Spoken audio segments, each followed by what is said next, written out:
How you doing, YouTube? Matt with Massive Beer Reviews. Back with another review. Not just another review, another collab review. Not with me, but between brewers in the form of Civil Society Brewing and LIC Beer Project. Semi-local guys to me. It's their Down South trip. Double IPA. Let's dive into it. As far as what it says in the can, LIC Beer Project, Down South Trip, Civil Society Brewing Company. This is a double India Pale Ale, 8% alcohol by volume. That be that. Sticker-wise, it's cool. It's just, you know, a greenish blue picture of Route 95 in Florida. So it kind of makes sense. Yeah. So, this beer comes courtesy of Ralph. Thank you very much, Ralph. Ralph wrote me as a viewer and wanted me to kind of, you know, get a bit of taste of what Florida has to offer, even though it's a collab beer. And he sent me this, and he sent me a another beer. We'll talk about that when I review it. But, yeah, thank you very much, bud. Yeah, I mean, that is the Super Turbid Haze. That is the Butternut Squash Soup. That is the Baby Puke. That is whatever kind of adjective you want to wrap around it. That is the super denseness that everybody's looking to get to nowadays. So it looks typical. Rocky edges. Super rocky edges. You can see like this deep into the beer. Just off white head. Rocky top to it too. And yeah, I mean, she's just soft. Semi-opaque. Kind of butternut squash. Grapefruit pulpiness. So yeah. Does she look like a double IPA? Definitely like one New England style double IPA that everybody's trying to attain nowadays. Let's see what the nose has. Man, you can just smell the hop burn and the yeast from here. I'm not saying it's going to be bad or a bad beer, but I mean, Jesus God, it's chunky. It smells chunky. It's almost like you have to huff even harder just to pull the actual nose up into your nose because of how dense and how thick this is. The nose absolutely mimics the beer.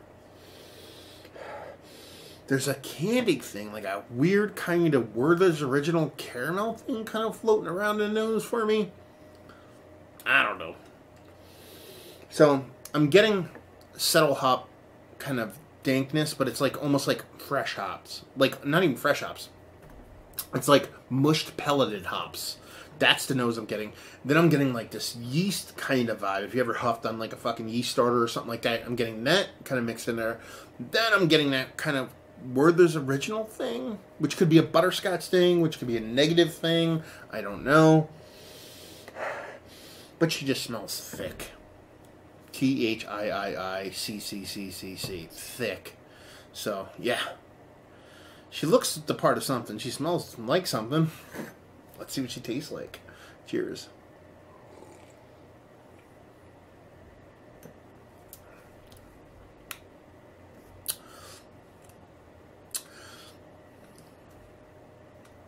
She tastes like an attempt at a super New England style IPA.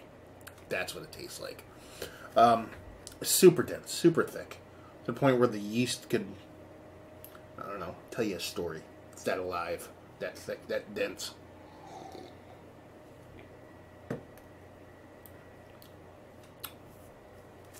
It's very sweet. It doesn't come off that sweet because that hop particulate that's almost in there, it gives you a slight little hop burn. Combined with the yeast, dries you out, bitters you out, where that sweetness is kind of hidden. Let's see.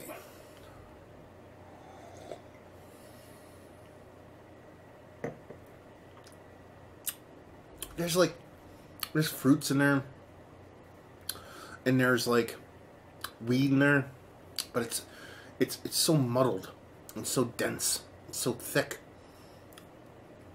It's hard to even, it's not hard to drink, but it's hard to kind of pull anything out because the beer is so dense. It's so dense, you know?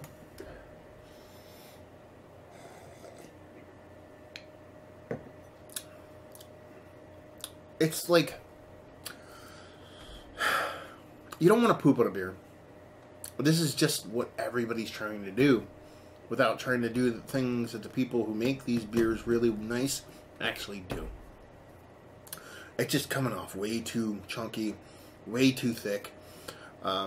kind of just losing any kind of softness and nuance and kind of gentle hand, and it's just like literally it's Olive Garden. Do you know what I mean? It's butter, and I'm not saying the beer, but when you go to Olive Garden, all they're giving you is a ton of garlic, a ton of salt, a ton of butter, and probably one other ingredient, depending on what you order, whether it be some kind of cheese or spiciness or whatever. And that's kind of what's here. They're giving you hops, and they're giving you yeast, and they're giving you malt, and they're giving you sweetness, but it's not cohesive. It's just, it's like having the ingredients without knowing the recipe, I guess you would say. And I'm not fucking pooped on either of the brewery. Fucking, for a long time I've talked about collabs not being my favorite thing in the history of mankind, but I've had beers from LIC Project that were super light, super nuanced, and delicious. So it's not a matter of these guys didn't know how to brew. Obviously they do. I like their beers. I've heard good things about civil society. I'm trying to see if there's anything else on here. Yeah. I don't know. It's just, it tastes like somebody trying to make something else. That's all it tastes like to me. It's not bad. It's not, I could see why some people would freak out over the beer. But at the same time, it's just too much ingredients, not enough cooking. Let's talk about it. It's one of the better double IPAs I've had as of late now. Just pretty much everything I just said. I'm not going to go over it again. Value and availability, no idea. Probably a brewery-only thing, considering the haze and all that stuff and the sticker can. Value, I assume it's probably anywhere between $14 and $18 a 4-pack. And just say if you like what way you like this. If you like those beers, if you like the super kind of particulate, left hazy, yeasty, hop particulate kind of just stick a spoon in it, stick straight up, and that's what gets you off kind of beer, then you'll like this. It's just a little bit too non-cohesive for me to really kind of fawn over. Is it going to help? Is time going to help it? I don't know. I don't know how old it is. Is there a date on the can? No, there's not. But at the same time, if you have a centrifuge or you can filter this out in some form or fashion, it might actually be a pretty tasty beer. But where it stands right now, it just, for me, it's just a little bit too much singular. There you go. Another review in the books. Hopefully you guys enjoyed the review. If you didn't, anywhere in between, down there, words and stuff. Facebook, Twitter, Instagram, Untapped, Massive Beers. All 4 of those places if you want to check this dude out anywhere else. And hopefully you guys enjoyed the review. Hopefully you're enjoying a nice collaboration beer right now. And hopefully see you next time. Cheers.